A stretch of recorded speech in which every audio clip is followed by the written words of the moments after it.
Después de que mi padre ridiculizara mi negocio preguntándome quién pagaría por esos servicios, dejé de recibir ayuda financiera, y más tarde mi hermana vino a pedirme ayuda. Ser yo, crecí en una pequeña ciudad del Medio Oeste, 7.500 habitantes. De alguna manera todavía tenía 12 iglesias. El éxito allí significa convertirse en gerente de la fábrica local, o casarse con alguien cuyo padre es dueño de un concesionario de coches. Nuestra casa era esta descolorida verde, de 2 niveles en las afueras de la ciudad. No es terrible, pero nada especial. Papá se jactó de comprarlo por $75,000 en el día, como si hubiera hecho una genial inversión. Mi padre, Francisco, trabajó en la construcción toda su vida. Se quejaba de su dolor de espalda cada noche mientras bebes Molina Lights y ves Fox News. Clásico acto de tipo duro. Todas las historias de mis tiempos. Y los niños de hoy en día son blandos, conferencias. Trabajaba todo el verano y luego lo despedían todos los inviernos. Esos meses fueron un infierno en casa. Mamá, Elena, era recepcionista a tiempo parcial en la consulta de un quiropráctico. Pasaba la mayor parte del tiempo cotilleando con los vecinos y viendo esos dramas de hospital donde todos se enrollan entre cirugías. Mi hermana menor Beatriz abandonó la universidad comunitaria 2 veces. Siempre tenía alguna nueva pasión para la que necesitaba dinero. Primero fue la fotografía. Le compró una cámara de $2,000 que usó 2 veces. Luego terapia de masaje. Pagó clases que abandonó a los 2 meses. Entonces algún esquema de cuidado de la piel MLM. Invirtió $3,000 en productos. Todavía en el garaje de nuestros padres. Ya tiene 26 años y sigue culpando a los demás de sus fracasos. También tenía un hermano mayor, Carlos, que era el niño de oro. Atleta hasta que se rompió la rodilla en el último año. Se enganchó a la oxicodina después de la cirugía. Luego cosas más duras. Se mudó a Chicago hace 5 años. A veces llama a mamá en vacaciones. Es el único al que no culpo de nada. Solo un tipo al que le repartieron una mala mano y está tratando de arreglárselas. ¿Yo? Yo era el chico tranquilo del medio, del que solo se daban cuenta cuando llegaban los boletines de notas, o cuando Internet no funcionaba. Me inicié en la seguridad web a los 16 años. Me enseñé a codificar mientras los demás estaban de fiesta o haciendo deporte. Mi instituto ni siquiera ofrecía clases de informática. Tuvo que aprender todo de tutoriales de YouTube y cursos gratuitos en línea en la biblioteca, porque nuestro Internet en casa fue dial-up hasta 2010. Ni de broma. Creé mi primera aplicación rentable a los 19 años, una sencilla herramienta de productividad que me reportaba unos $50 al día en ingresos publicitarios. Nada loco.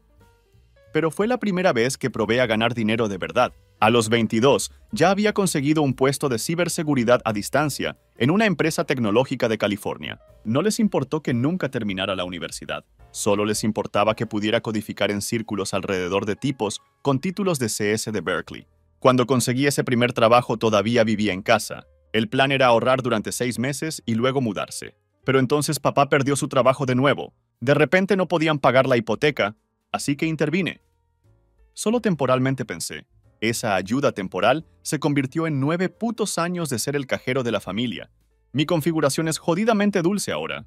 Oficina en casa, hecha a medida con una configuración de 3 monitores. Teclado mecánico que suena como una ametralladora cuando estoy en la zona. Y una vista de las montañas desde mi condominio. Tengo un servidor dedicado en el armario que ejecuta mis proyectos personales. Yo no soy un bro tecnología Instagram llamativo publicar sobre la cultura hustle. Solo muelo, construyo y acumulo dinero. Todas las mañanas iba al gimnasio a las 5 de la mañana. Batido de proteínas y luego directamente a la codificación a las 7. Esa es mi vida real.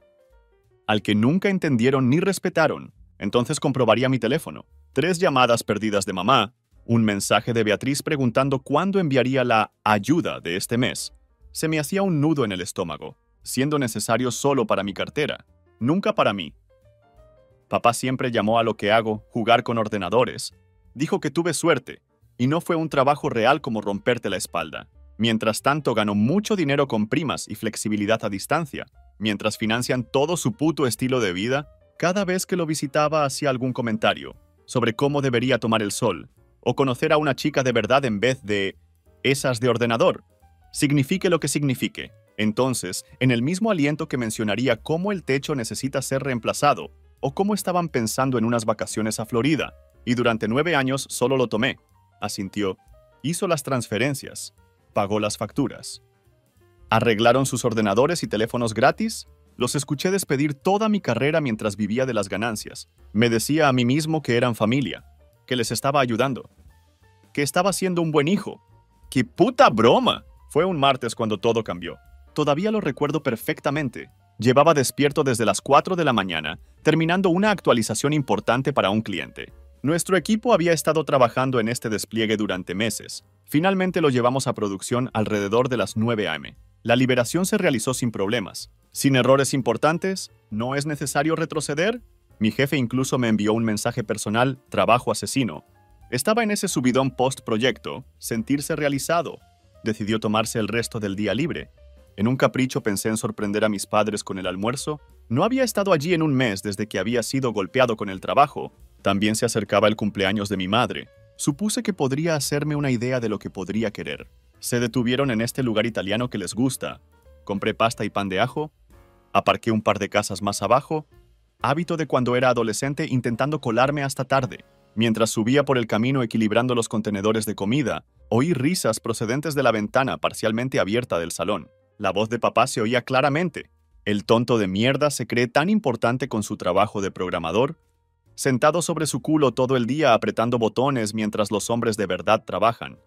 Me congelé en el acto, mi mano a medio camino de la puerta. Al menos su pulsación de botones paga nuestras facturas, respondió mi madre. Pero ella también se reía.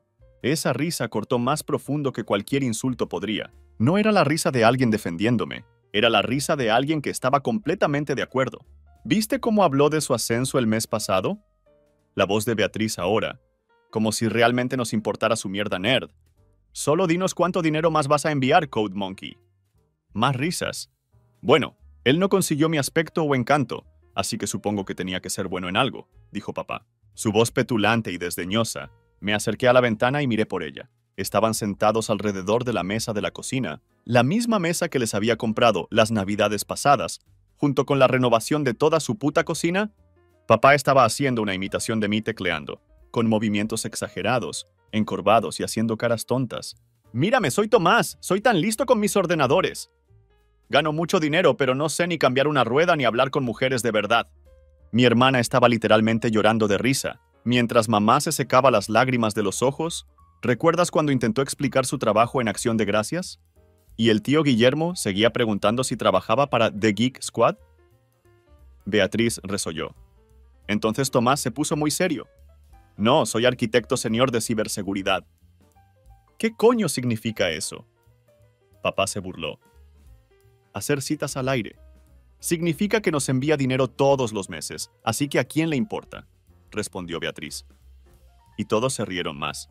Mamá intervino entonces, su voz con ese falso tono de preocupación que usaba cuando hablaba de mí a los demás. Pero me preocupo por él. Siempre solo en ese apartamento con sus ordenadores. Ni novia ni amigos de verdad por lo que veo. Esto era nuevo para mí. Tenía muchos amigos, otros expertos en seguridad, compañeros de gimnasio, mis compañeros de entrenamiento de Jiu-Jitsu. Simplemente no los paseaba por mi familia, porque bueno, ¿por qué iba a hacerlo? Probablemente es uno de esos tipos incel, dijo Beatriz. Todos esos técnicos son. Papá asintió sabiamente, como si mi hermana de 26 años que aún vivía en casa y nunca había tenido un trabajo de más de 6 meses. Era una especie de experto en relaciones. El chico necesita endurecerse, conseguir algo de experiencia en el mundo real. El pateador bebían whisky caro que le había comprado a papá por su cumpleaños, en la cocina que había pagado para remodelar, mientras mamá llevaba el reloj de diseño que le había regalado por Navidad. Bueno, probablemente deberíamos dejarle en paz hasta que pague tu coche nuevo, le dijo mamá a Beatriz, conteniendo a duras penas su sonrisa. ¿Mi nuevo qué? Beatriz se animó. Oh, ¿no te lo dije? Mamá parecía presumida. Estaba pensando en pedirle a Tomás que te ayude a conseguir un coche nuevo por tu cumpleaños. Ese viejo Honda está en las últimas y necesitas algo fiable. ¿Mierda, crees que lo hará? Beatriz estaba prácticamente rebotando en su asiento. Por supuesto que lo hará, dijo papá con absoluta certeza. Siempre lo hace. Solo hay que alimentar un poco su ego, decirle lo impresionante que es su trabajo informático. Me quedé allí. La sangre me golpea los oídos. Una extraña calma se apodera de mí. 9 años apoyándoles. 9 años de transferencias mensuales. Pagar su hipoteca.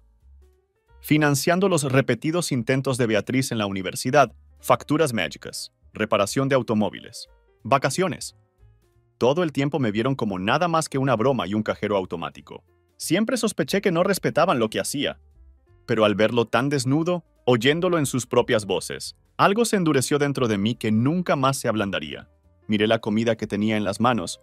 Lenta y silenciosamente la coloqué sobre el felpudo de bienvenida, el felpudo que les había comprado las navidades pasadas. Entonces tomé una foto de ella sentada allí con su puerta principal en el fondo. No sé por qué. Me sentí importante de alguna manera. Como documentar el momento en que todo cambió. Luego volví a mi coche y me fui. Ni siquiera sabían que yo estaba allí. Conduje sin rumbo fijo, solo conduciendo, nudillos blancos en el volante, la mandíbula tan apretada que mis dientes podrían crujir. Terminé en este mirador a unas 20 millas de la ciudad. Solía ir allí a veces en el instituto cuando necesitaba pensar. Me senté en el capó de mi coche, contemplando el valle, repitiendo sus palabras en mi cabeza, la crueldad casual, el derecho, la absoluta certeza de que seguiría financiando sus vidas mientras se burlaban de mí a mis espaldas. Mi teléfono zumbó. Mamá. Tomás, cariño, ¿cuándo podemos esperar el dinero de este mes? Papá y yo estamos pensando en ese crucero a Alaska del que hablamos. Además, Beatriz necesita el primer y último mes de alquiler de su nuevo apartamento. Me he reído a carcajadas. El maldito momento. Ni siquiera preguntar. Esperando. Realmente exigente. El derecho me atravesó como una cuchilla. ¿Qué había sido para ellos todos estos años? Solo un recurso al que recurrir cuando sea necesario, mientras se ríen de mí a mis espaldas. 9 años. Casi una década de mi vida financiando la suya. Todas esas noches que trabajé hasta las 3 de la mañana para cumplir plazos, mientras se quejaban de que no los visitaba lo suficiente, los ascensos que gané por pura habilidad y esfuerzo, mientras que desestimaron toda mi carrera como tener suerte. Había pagado su hipoteca hace 3 años, $122,000 restantes del principal. Les compró un tejado nuevo, $22,000. Cocina nueva, $35,000. Ayudó a Beatriz con los depósitos de su apartamento al menos 4 veces. $12,000 en total. Nunca me devolvieron ninguno de esos. Pagó sus intentos de colegio comunitario. $18,000. Facturas médicas cuando papá necesitó una operación de espalda. $47,000. Coche de mamá, $28,000. Regalos de Navidad y cumpleaños cada vez más caros, porque nada era lo suficientemente bueno. Todo dicho probablemente cerca de $500,000 durante 9 años, sin contar la asignación mensual que les envié, $500,000. Podría haber comprado una casa de vacaciones con ese, podría haberlo invertido y jubilarse anticipadamente. En vez de eso se lo había entregado a gente que se sentaba alrededor de una mesa, llamándome mono de código mientras bebo mi whisky. Algo se movió dentro de mí, una resolución que se endurece como el acero que se forja, no más. Me detuve en un área de descanso. Saqué mi portátil. Conectado al punto de acceso, abrí mi aplicación bancaria y me quedé mirando la cuenta familiar compartida que había creado. $112,000. Mi dinero. Todo. Había estado construyendo este fondo de emergencia durante años, en parte por ellos, en parte porque planeaba ayudar a Beatriz con el pago inicial de una casa. Bromea conmigo. Transferí cada centavo a mi cuenta privada, luego cerró la cuenta compartida permanentemente. Después bloqueé sus números. Todos. Los he eliminado de todas mis redes sociales. Cambié mi correo electrónico. Configurar el reenvío automático para que los mensajes de sus direcciones vayan directamente a la papelera. Revisé mis tarjetas de crédito. Comprobación de cualquier pago periódico relacionado con ellos. Encontró varios. Suscripción a la revista Dad's Fishing. Servicios de streaming de mamá. Spotify Premium de Beatriz. Su factura de móvil. Cancelado cada uno. Comprobé las pólizas de seguro. Mi nombre estaba en su seguro de hogar como cofirmante para obtener una mejor tasa de... Llamó a la empresa. Me hice quitar. Lo mismo con su seguro de coche. Amputación digital y financiera completa. Me quedé allí en ese estacionamiento de descanso durante 3 horas, cortando metódicamente cada corbata, cada conexión, todas las formas de llegar a mí o a mi dinero. Parecía quirúrgico. Preciso, como extirpar un tumor. Luego conduje hasta mi condominio. Entró. Me serví 2 dedos de bourbon, y por primera vez en años, sentí algo cercano a la paz. La tormenta llegaría. Sabía que... Pero en este momento de claridad por fin comprendí lo que me había faltado. No necesitaba su aprobación. Nunca he tenido. Necesitaban mi dinero. Y no al revés. Pasé el resto del día instalando nueva seguridad para mi edificio. Se acabaron las visitas sorpresa, llamó al administrador del edificio, Le expliqué que tenía problemas con miembros de mi familia que aparecían sin avisar. Pidió que no se les permitiera subir sin mi aprobación explícita. Comprendió de inmediato. Dijo que ocurría más a menudo de lo que pensaba. Había dejado de ser el cerdito de la familia. Esa noche dormí mejor que en años, como si me hubiera quitado un peso de encima. Me desperté a la mañana siguiente sintiéndome realmente ligero. Gratis. Fui a trabajar con normalidad. Aplastado mis tareas. No revisé mi teléfono en busca de mensajes que sabía que se acumularían. Solo se centró en mi código, mis proyectos. Mi vida, por primera vez en casi una década, no llevaba a 3 personas extra en mi espalda. La maldita tormenta golpeó exactamente como se esperaba. 3 días de constantes intentos de localizarme. Llamadas de números bloqueados. Correos electrónicos de nuevas direcciones. Incluso un mensaje a través del formulario de contacto del sitio web de mi empresa. Tomás, cariño, ¿le pasa algo a tu teléfono? Llevamos días intentando localizarte. Tomás, ¿qué está pasando? Beatriz necesita el dinero del alquiler para el viernes. Hijo, llama a tu madre, está preocupada. La tarjeta de crédito fue rechazada cuando intenté comprar comestibles. Llámame lo antes posible. Tomás, esto ya no es gracioso. Estamos realmente preocupados por ti. Ignoré a todos. El cuarto día escalaron. Mamá llamó a mi jefe. ¿Cómo consiguió su número? Nunca lo sabré. Alegaron que había una emergencia familiar y necesitaban localizarme inmediatamente. Por suerte mi jefe es guay. Me acaba de reenviar su mensaje y me preguntó si todo estaba bien. Le dije la verdad. Drama familiar. Nada serio. Manejándolo a mi manera. Solo dijo, lo tengo, y no volvió a mencionarlo. Entonces empezaron a llamar a mis amigos. Los pocos que conocían, antiguos compañeros de instituto con los que apenas hablo ya, un primo con el que estaba muy unido, mi compañero de gimnasio. De nuevo ni idea de cómo consiguieron su número. Todos con la misma historia. Emergencia médica.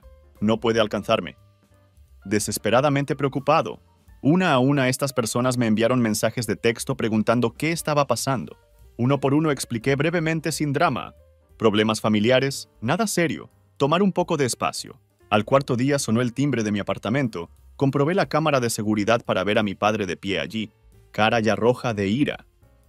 Señor, hay un hombre que dice ser su padre aquí. Parece agitado. ¿Le permito subir? Llamó el conserje. Mi corazón martilleaba contra mis costillas.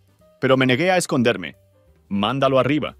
Los minutos de espera parecían horas. Me paseé por mi sala de estar, picos de adrenalina. Por un momento me sentí como ese niño otra vez, al que le gritaron por pasar demasiado tiempo en el ordenador en vez de ayudar con las tareas del jardín. El que nunca fue lo suficientemente bueno, nunca lo suficientemente hombre para Francisco Winters. Pero ya no era ese niño. Yo era un hombre de 31 años que se pagó su propio camino, que había construido algo de la nada, que no necesitaba la aprobación ni el apoyo de nadie. Entonces llegó el golpe. 3 raps duros y furiosos. Abrí la puerta, de pie con mi estatura de 1,90 metros, hombros atrás. Los brazos cruzados sobre el pecho, se fue el hijo apologético siempre tratando de complacer. En su lugar estaba un hombre que finalmente había tenido suficiente. ¿Qué demonios está pasando? Papá me empujó hacia el apartamento. Como siempre hizo, asumiendo que tenía el derecho, cerré la puerta. Mi voz tranquila y fría. Hola a ti también. Tu madre está enferma de preocupación. Tus cuentas están cerradas. No contestas a las llamadas. ¿A qué viene esto? Te escuché el martes, en la casa. Escuché cada palabra.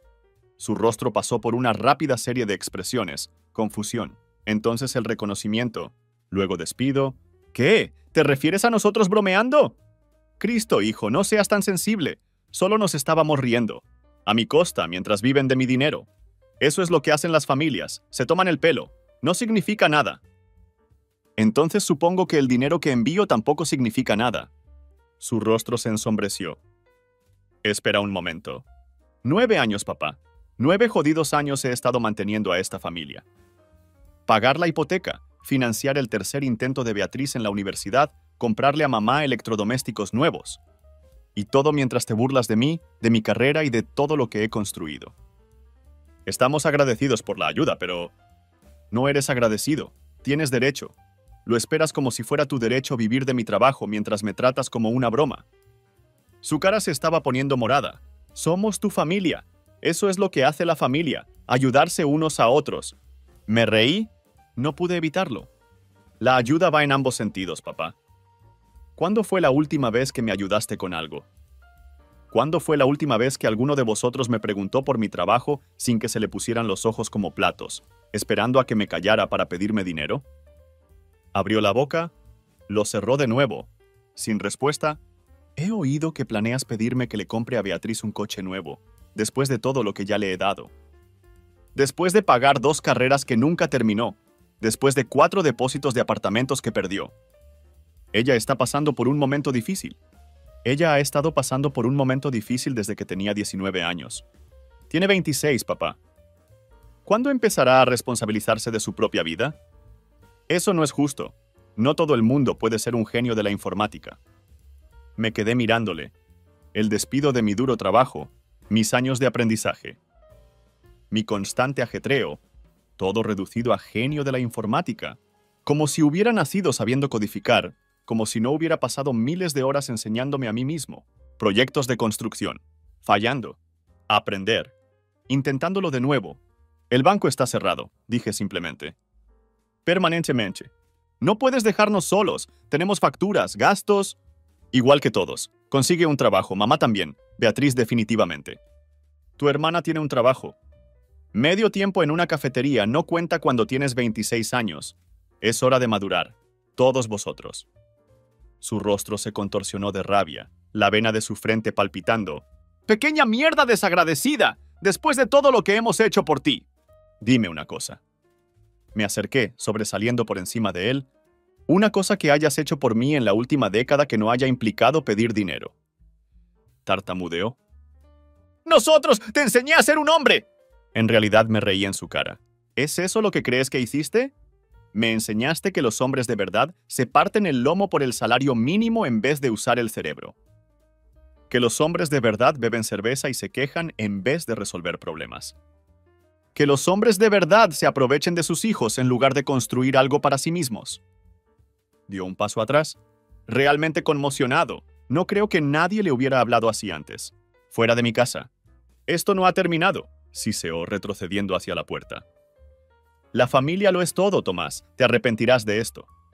No, el amor propio lo es todo. Ojalá lo hubiera aprendido antes. El portazo hizo temblar las paredes. Me quedé inmóvil en la repentina quietud, esperando que la culpa se derrumbe. No lo hizo. En cambio, una extraña ligereza llenó mi pecho, como soltar un gran peso que había llevado durante años, sin darme cuenta de lo mucho que me había estado aplastando. Me senté en mi sofá, la confrontación repitiéndose en mi mente. Por primera vez en mi vida adulta, me había enfrentado a mi padre. Le miró a los ojos como a un igual. No, como alguien que le había superado en todo lo que importaba y no me había echado atrás. Mi teléfono zumbaba con mensajes de mamá. Tu padre acaba de llegar a casa. Está furioso. ¿Qué le has dicho? ¿Cómo has podido tratarle así después de todo lo que ha hecho por ti? Pujar. Bloquear el nuevo número. Otro zumbido. Esta es Beatriz. ¿WTF, Tomás? Papá dice que nos estás cortando. ¿Es esto algún tipo de broma? Bojar. Block. Apagué mi teléfono. Se sirvió otro bourbon. Pon música. Mañana traerá más drama, más intentos de manipularme, más culpabilización e ira. Pero esta noche fui libre. Pasó un mes, entonces 2. Entonces 6, me metí de lleno en el trabajo, retomó el entrenamiento de Muay Thai 3 noches a la semana, algo que siempre había querido probar, pero nunca tuve tiempo porque estaba demasiado ocupada con el drama familiar. Empezó a salir de nuevo. Conocí a una programadora genial llamada Julia que trabajaba para una empresa de la competencia. Hicimos clic inmediatamente. El mismo humor negro, misma ética de trabajo, mismos límites con los familiares tóxicos. Compré una moto que siempre había querido, pero lo había pospuesto porque el dinero siempre parecía desaparecer en la cuenta familiar. Nada loco, solo una Triumph Bonneville, usada en la que podría trabajar en mi tiempo libre. Empezó a dar paseos de fin de semana por las montañas, descubrir pequeñas ciudades y carreteras que no sabía que existían. Mi vida volvió a ser mía. Mi dinero volvió a ser mío. Mi tiempo volvió a ser mío. Los intentos de contactar conmigo continuaron, pero cada vez menos frecuentes. Mamá intentó diferentes tácticas. Culpa. Preocupación. Ira. Beatriz fue más directa, solo exigiendo dinero para diversas emergencias. Coche roto. Facturas mágicas. ¿Alquilar? Papá no se acercó en absoluto. Demasiado orgulloso, supuse. No respondí a nada de eso. La culpa se desvaneció más rápido de lo que esperaba. Cada vez que pensaba en romper mi silencio, recuerdo estar sentado en su entrada, oírlos reírse de mí mientras bebo mi whisky. Recordaba 9 años de falta de respeto y derecho. Recordaba la mirada de mi padre cuando por fin me enfrenté a él. No herido, no triste, pero enfadado porque su vaca lechera por fin había dejado de dar leche. Las vacaciones fueron las más duras. Acción de Gracias llegó y se fue. Entonces, Navidad, pasé los dos con amigos. Pero hubo momentos a solas en los que el agujero familiar se hizo notar, no porque los echara de menos exactamente, sino porque echaba de menos la idea de lo que debe ser una familia. El apoyo, el respeto mutuo, el historial compartido que no viene con factura. A los 9 meses había conseguido un ascenso importante, nivel ejecutivo. El tipo de posición que venía con serias opciones sobre acciones y poder de decisión. Dirigía un equipo de 15 desarrolladores, liderando proyectos que realmente marcaron la diferencia. Compré una casa de verdad con garaje para proyectos, y un patio para el pastor alemán que adopté, lo llamó Rufo. Había sido un rescate, 3 años de edad, abandonado por una familia que se mudó y lo dejó atrás. Nos entendimos. Monté un taller adecuado en el garaje, empezó a construir muebles los fines de semana, nada del otro mundo. Simples piezas sólidas, tablas, estanterías. Un sommier. Trabajando con mis manos de la forma en que mi padre siempre había insistido en que los hombres de verdad debían, pero con mis condiciones, para mi disfrute. No por necesidad. Por primera vez en mi vida adulta, mi dinero iba destinado a mi futuro, no pagar por los errores del pasado de mi familia. También empecé a donar discretamente a causas que me importaban: campamentos de codificación para niños desfavorecidos, refugios de animales, programas para veteranos. Nada que hiciera que mi nombre apareciera en el periódico, solo apoyo directo a las personas que realmente lo necesitaban y apreciaban. A veces miraba mi vida a mi alrededor, la casa de mi propiedad, la carrera que había construido de la nada, el perro que duerme a mis pies, la novia que respetaba mi trabajo y mis límites, y sentir una sensación de paz que nunca antes había conocido. No había hablado con mi familia en casi un año, y yo prosperaba. Fue casi exactamente un año después de cortarlas cuando recibí el correo electrónico.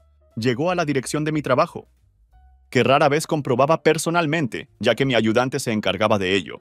Asunto: información financiera sobre Francisco Winters. Francisco Winters, mi padre. El correo electrónico era de un bufete de abogados que representaba a una empresa de alquiler de maquinaria de construcción. Estaban buscando información sobre los bienes de mi padre, en relación con una sentencia pendiente en su contra. Curioso a mi pesar. Llamé al número que aparece en la firma.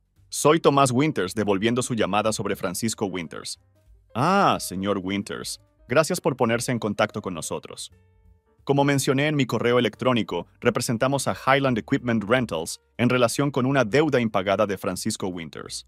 Nuestros registros muestran que usted ha hecho pagos sustanciales al señor Winters en los últimos años, y estamos tratando de establecer su situación financiera actual. Hace aproximadamente un año que no pago nada a mi padre, dije, manteniendo la voz neutra. No estamos en contacto. ¿De qué va esto? El abogado dudó. Entonces, aparentemente, decidió que valía la pena hablar conmigo. Tu padre montó una empresa de construcción hace unos 10 meses, Winters Construction LLC. Alquiló una cantidad importante de equipos de nuestro cliente, no pagó y luego dañó varias piezas antes de devolverlas. El tribunal ha concedido a nuestro cliente una indemnización de $78,000, pero no hemos podido cobrarla. Hace 10 meses, justo después de cortarle, momento interesante, no tengo conocimiento de los negocios de mi padre, dije sinceramente. Y como he mencionado, no hemos estado en contacto desde hace un año. Ya veo. Nuestra investigación de las finanzas de tu padre mostró grandes transferencias regulares de tus cuentas a las suyas durante un periodo de varios años. Esperábamos que aún pudieran estar ocurriendo, ya que el señor Winters no parece tener activos propios significativos. Esas transferencias cesaron definitivamente hace un año. Ya no tengo ninguna conexión financiera con mi padre. Entendido. Gracias por su tiempo, señor Winters. Después de colgar, me senté en mi silla. Se me escapa una risa inesperada. La ironía era demasiado perfecta. Papá siempre había criticado mi elección de carrera, mi ética de trabajo, mi dinero fácil. Y ahora trató de probarse a sí mismo iniciando un negocio, y se estrelló y ardió espectacularmente. Me picó la curiosidad. Hice algo que no había hecho en un año. Busqué en Google a mi familia. Nada sobre mamá o Beatriz, pero el nombre de papá sacó varios resultados. Una solicitud de licencia comercial, un artículo del periódico local sobre nuevas empresas en la zona, y luego, algo más reciente, un expediente judicial. Hice clic en él. Caso tras caso, reclamaciones de menor cuantía, demanda civil. Derechos de retención. Todos contra Winters Construction LLC y Francisco Winters personalmente. Aparentemente papá había pedido préstamos, equipo alquilado, trabajadores contratados y tomado depósitos para trabajos. Luego no completó el trabajo. Equipo dañado y dejó un rastro de clientes y acreedores enfadados a su paso. Todo en menos de un año. 2 semanas después, recibí otro correo electrónico. Esta de mi madre, enviado a cada dirección que pudo encontrar para mí, incluyendo mi correo electrónico del trabajo e incluso mis cuentas de juego. Tomás, sé que sigues enfadado con nosotros y quizá nos lo merezcamos, pero las cosas se han puesto muy mal aquí. El negocio de tu padre fracasó y vamos a perder la casa. El banco ejecutará la hipoteca el mes que viene. Beatriz volvió a casa porque no podía pagar el alquiler. No tenemos a quién recurrir. Por favor, si alguna vez nos quisiste, necesitamos tu ayuda solo por esta vez. En la parte inferior había un enlace GoFundMe. Hice clic en él por curiosidad. Ayuda a la familia Winters a salvar su casa. $342 recaudados de los $180,000 de objetivo. La descripción era una obra maestra de la verdad selectiva, cuestiones médicas, mala suerte. Recesión económica, ni una palabra sobre el negocio mal gestionado, las oportunidades desperdiciadas, o los años que habían vivido de mis ingresos mientras se burlaban de mi carrera. La sección de comentarios fue esclarecedora, algunos mensajes de simpatía de parientes lejanos y amigos de la iglesia, sino también esto. Francisco Winters cogió un depósito de $5,000 para remodelar mi cocina, lo demolió todo y luego desapareció. Ahora mi familia lleva 3 meses cocinando en una plancha caliente. ¡Estafa! Y esto. Este hombre le debe a mi hermano $8,000 en salarios impagados. Le contrató para trabajos de construcción y luego alegó que no tenía dinero para pagarle. ¡Ahora está mendigando en línea! ¡Qué asco! Cerré la cuenta sin donar. Entonces por capricho busqué el nombre de mi padre en internet otra vez, esta vez añadiendo noticias a la búsqueda. Allí estaba, en un artículo de las noticias locales de 3 semanas antes. El titular: un contratista local se enfrenta a acusaciones de fraude. Según el artículo, papá había aceptado depósitos para trabajos de renovación. Comenzó la demolición. Luego abandonó los proyectos cuando se quedó sin dinero, dejando a varias familias locales con casas parcialmente destruidas. El artículo incluía una cita suya. Mi hijo es un exitoso ejecutivo de tech. Él arreglará esto. Mi puto nombre arrastrado en su lío. Sigue esperando que limpie lo que ensucia, incluso después de un año de silencio. Estaba hirviendo.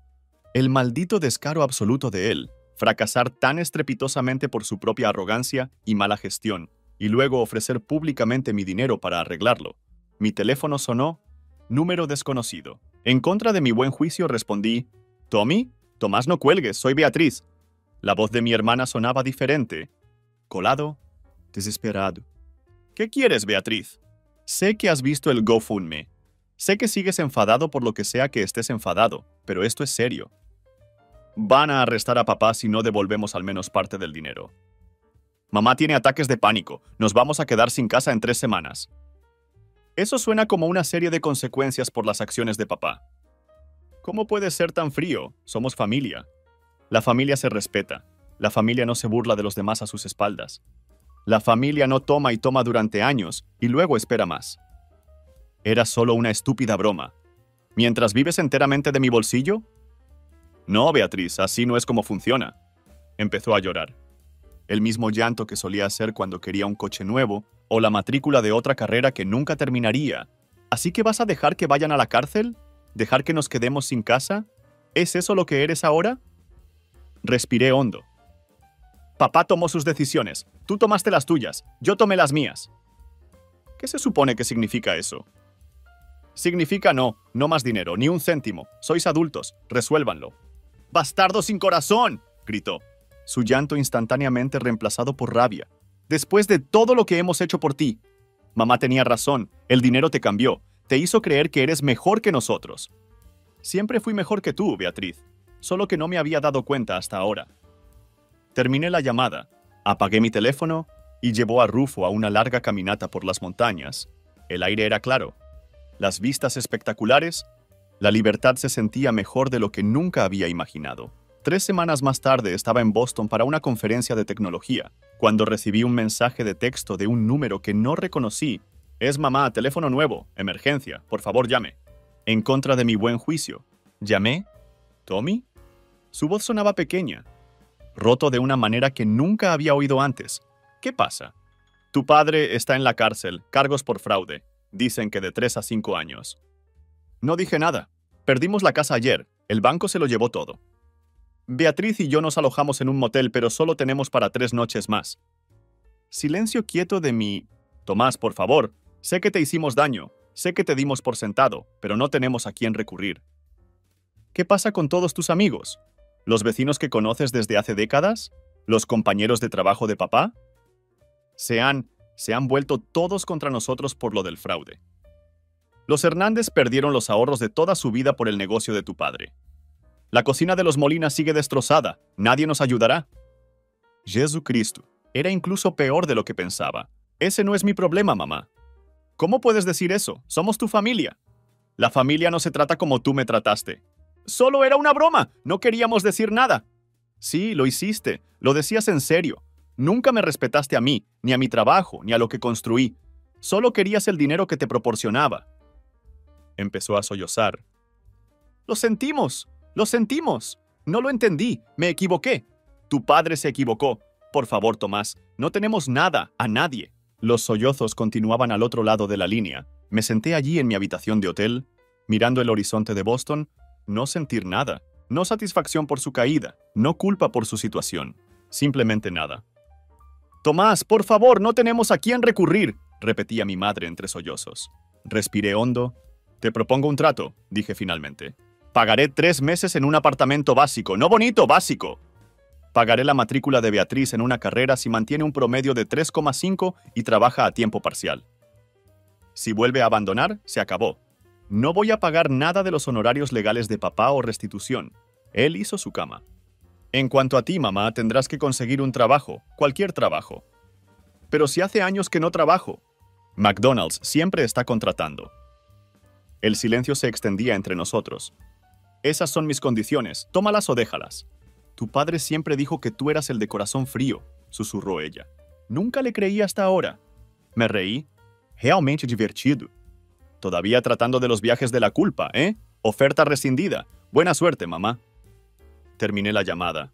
Bloqueó el número. Mi teléfono zumbó con un correo electrónico. Beatriz, sé que mamá la cagó contigo. Ella me dijo lo que dijo. Por favor, no me castigues por su error. Aceptaré tu trato, cualquier condición. Trabajaré, estudiaré. Mantendré un 4,0.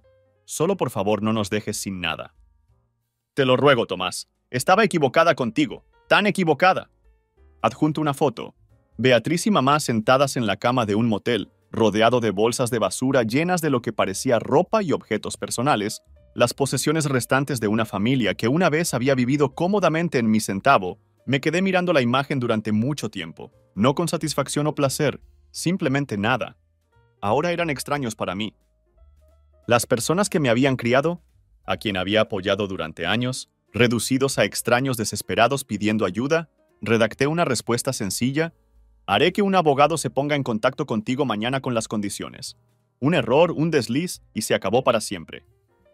Hice que mi abogado dejara un contrato jurídico real con condiciones específicas, un pequeño apartamento de 2 dormitorios pagado directamente al propietario, matrícula pagada directamente a la escuela, un modesto estipendio mensual para alimentos y artículos de primera necesidad, administrado a través de una tarjeta de prepago que podía controlar y cortar al instante si es necesario. Beatriz presentaría mensualmente pruebas de empleo y asistencia a la escuela. Mamá mostraría pruebas de solicitudes de trabajo. Luego de empleo, todo documentado, todo condicional. Nada bajo su control. Papá no estaba incluido. Podría cumplir su condena y buscarse la vida después. Cuando firmaron los papeles, mi abogado informó que mi madre lloró. No por gratitud, pensó, sino de la humillación. Tener que firmar un contrato para recibir ayuda de su hijo, tener que demostrar que se lo merecía. ¿Bien? Tal vez ese sentimiento, esa quemadura de humillación, que la pérdida de la expectativa de derecho, por fin le enseñaría lo que yo había estado sintiendo durante 9 años. 6 meses después, Beatriz estaba haciendo realmente bien en la escuela. Informática, irónicamente, resulta que tenía cierta aptitud para ello, cuando realmente se aplicó. Mamá trabajaba en la recepción de una clínica dental, el mismo trabajo que había tenido años atrás, pero lo había dejado porque trabajar era demasiado estresante. Nunca los visité. Nunca llamado. Toda la comunicación fue a través de mi abogado o por correo electrónico. Clínica, independiente, professional. A veces sentía una punzada de algo, no del todo culpable, no del todo nostálgico. Solo el reconocimiento de lo perdido. Pero entonces recordaría sus risas a mi costa, y el sentimiento pasaría. Papá me escribió una carta desde la cárcel. Hice que mi asistente lo escaneara y me lo enviara por correo electrónico. Hijo, sé que metí la pata, no solo con el negocio, sino contigo. Estaba celoso. Hacías que pareciera tan fácil ganar todo ese dinero mientras yo luchaba toda mi vida. Debería haber estado orgulloso, pero en vez de eso estaba amargado. Espero que algún día puedas perdonarme, pero entiendo si no lo haces. Lo leí una vez. Luego lo borró. Tal vez algún día yo estaría listo para comprometerse con eso, pero no ahora. Todavía no. Mi vida siguió mejorando. Julia y yo nos comprometimos. La empresa salió a bolsa. Hacer que mis opciones sobre acciones valgan millones. Rufo tiene un hermano. Otro pastor alemán rescatado llamado Mateo, la familia que me había drenado durante años, ahora vivía según mis reglas, sobrevivir a mi manera, aprendiendo la lección más dura de todas. Que el respeto no es opcional, es fundamental. Que no te burles de alguien mientras coges su dinero. Que las acciones tienen consecuencias. No sé si volveremos a tener una relación de verdad. Algunos puentes permanecen quemados. Pero sí sé esto. Nunca más dejaré que nadie me use como cajero automático. Nunca más financiar mi propia falta de respeto. Nunca más poner mi vida en espera para limpiar el desorden de otra persona. Ese hombre se ha ido. En su lugar hay alguien más fuerte. Alguien que por fin entiende que la verdadera familia, ya sea de sangre o elegida, te levanta en lugar de arrastrarte. Y esa es una lección que vale la pena aprender en cada momento de dolor.